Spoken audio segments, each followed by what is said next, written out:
Hello, this is Richard with Simplified Manufacturing, and we're going to go through the M88 8K. This is a brand new matrix that's really high tech. It's really neat because it does 48 gigs, so it does the 2.1 format, and it supports anything 4K, including 120 hertz. So when you punch in the web address, you're going to be presented with this web GUI, and the default password is all lowercase admin. And this will give you the splash screen, which shows you the model number and stuff like that, et cetera, and the MAC address.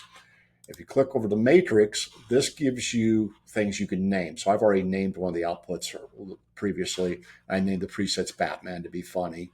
And when I hit set, what's going to happen is it's going to go to what the Batman was, which is, I think, one, two, three. Oh, there we go. And so pretty neat. And then you hit preset 2, which I haven't named yet, and that's going to switch everything to input 2 if you watch here. And there you go. So you can clear these presets by hitting clear. This saves them. This makes it go. This basically clears them out so you can write over them. Now on the input, this is where we named it. I did Richard's office. Let's go Richard's Apple. Okay, there we go.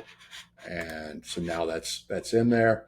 And this button right here will turn green if you got an active sync, and we can choose the EDID. So right now we've got chose an FRL 12G 8K stereo, but you can choose a myriad here by copying outputs. You can load files up to 3 of your own if you write them.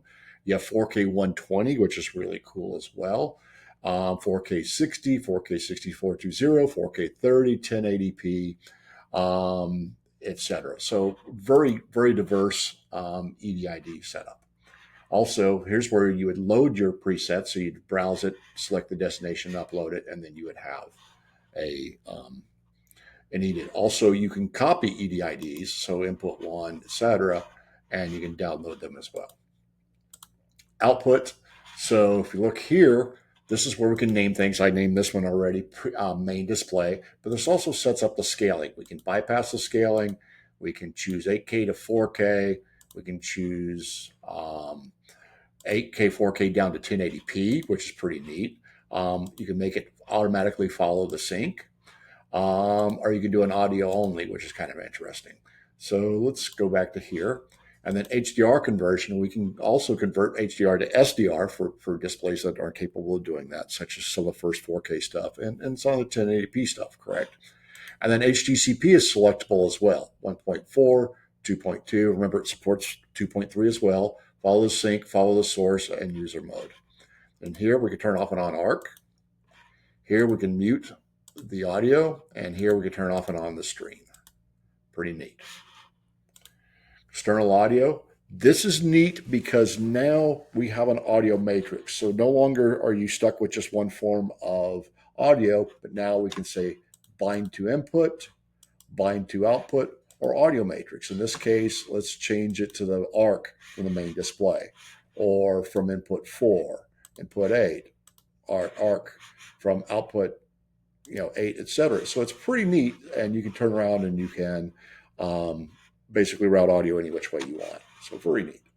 CEC page, we're not going to go through this too much. This will allow you to turn off and on displays, as you know, and control sources. As you know, this is hit or miss depending on the make of the display. And then in the network setting, you can obviously switch it from DHCP to static, and you can change the login and password, etc. And in the system, you can make it so you can change the LCD on time, the beep, the panel lock, and of course the firmware update. So very, very simple, very intuitive web GUI. And this matrix we're really excited about it because of the audio features and of course the fact that we can support anything 4K, including 120 hertz. Thank you for watching.